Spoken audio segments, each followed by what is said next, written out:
Shalom Bapak Ibu sekalian yang dikasihi Tuhan Yesus Kristus, selamat pagi kembali pada hari ini. Kita akan merenungkan firman Tuhan, namun sebelumnya saya mengajak Bapak Ibu untuk berdoa. Tuhan Yesus, terima kasih untuk kasih setia kebaikan Tuhan dalam hidup kami. Pada hari ini kami akan merenungkan firman-Mu. Tuhan memberkati, Tuhan menolong kami, sehingga kami makin hari makin mengenal isi hati Tuhan. Terima kasih Bapa, dalam nama Tuhan Yesus kami sudah berdoa. Amin. Firman Tuhan pada hari ini terambil dari Kisah Para Rasul pasal 8 ayat 26 sampai 28. Kisah Para Rasul pasal 8 ayat 26 sampai 28. Saya akan bacakan, Bapak Ibu saya persilahkan menyimaknya dalam hati. Kisah Para Rasul pasal 8 ayat 26 sampai 28. Kemudian berkatalah seorang malaikat Tuhan kepada Filipus, katanya, bangunlah dan berangkatlah ke sebelah selatan menurut jalan yang turun dari Yerusalem ke Gaza. Jalan itu jalan yang sunyi. Lalu berangkatlah Filipus, adalah seorang Ethiopia, seorang sida-sida, pembesar dan kepala perbendaharaan Sri Kandake Ratu negeri Ethiopia yang pergi ke Yerusalem untuk beribadah. Sekarang orang itu sedang dalam perjalanan pulang dan duduk dalam keretanya sambil membaca kitab Nabi Yesaya. Bapak Ibu sekalian yang dikasihi Tuhan Yesus Kristus, dalam satu masa malaikat Tuhan berkata kepada Filipus, bangun, berangkat ke sebelah selatan menurut jalan yang turun dari Yerusalem ke Gaza.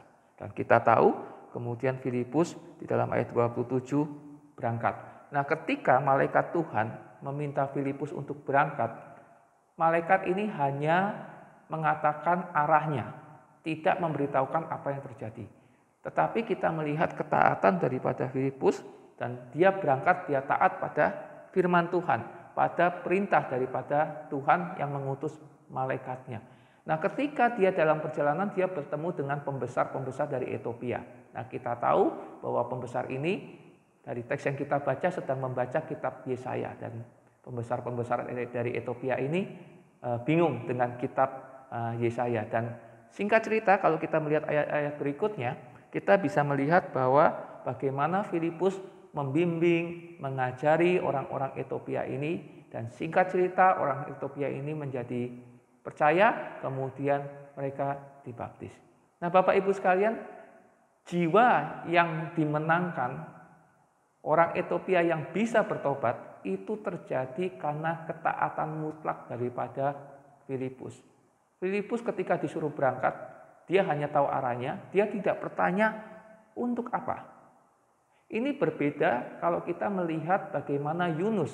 Yunus jelas sekali disuruh Tuhan ke Niniwe. Berangkat ke Niniwe, memberitakan firman Tuhan di Niniwe.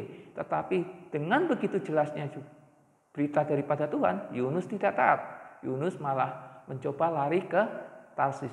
Nah, ketaatan daripada Filipus yang kita lihat pada hari ini memberikan satu jiwa yang dimenangkan bagi Tuhan. Bapak Ibu sekalian, apa yang bisa kita pelajari dari teks yang kita baca, dari kisah yang kita baca hari ini? Kita sebagai anak-anak Tuhan seringkali mengikut kehendak Tuhan, maunya itu jalan kita terang benderang di depan, kita sudah tahu semuanya. Tetapi teks-teks Alkitab seringkali mengatakan bahwa tidak semuanya Tuhan bukakan di depan. Seringkali sambil berjalan kita tahu apa yang harus kita lakukan. Tuhan pimpin untuk kita melakukan langkah demi langkah. Jadi Tuhan seringkali tidak memberikan kita terang benderang di depan, tetapi Tuhan hanya meminta kita melangkah 1 dan 2 langkah.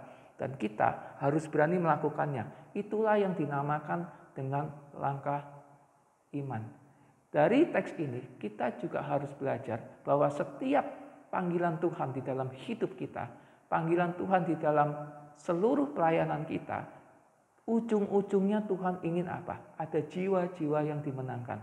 Pertanyaannya, ketika kita tidak memenangkan jiwa, kita tidak pernah mencari jiwa, itu bisa sama saja. Berarti kita seringkali mengabaikan panggilan Tuhan. Setiap panggilan Tuhan dalam hidup kita pasti ujung-ujungnya adalah Tuhan pakai kita untuk memenangkan jiwa. Keselamatan itu dari Tuhan. Orang bisa bertobat itu dari Tuhan. Tetapi apakah kita mau dipakai atau tidak oleh Tuhan? Itu bagaimana relasi kita dengan Tuhan. Mari Bapak Ibu sekalian, jadilah anak-anak Tuhan yang senantiasa taat dengan perintah dan panggilan Tuhan. Mari kita berdoa. Tuhan Yesus, terima kasih kami sudah merenungkan firman Tuhan. Biarlah melalui apa yang kami renungkan, kami belajar untuk seperti Filipus, taat dan melakukan apa yang Tuhan perintahkan. Terima kasih Bapa, dalam nama Tuhan Yesus kami sudah berdoa. Amin.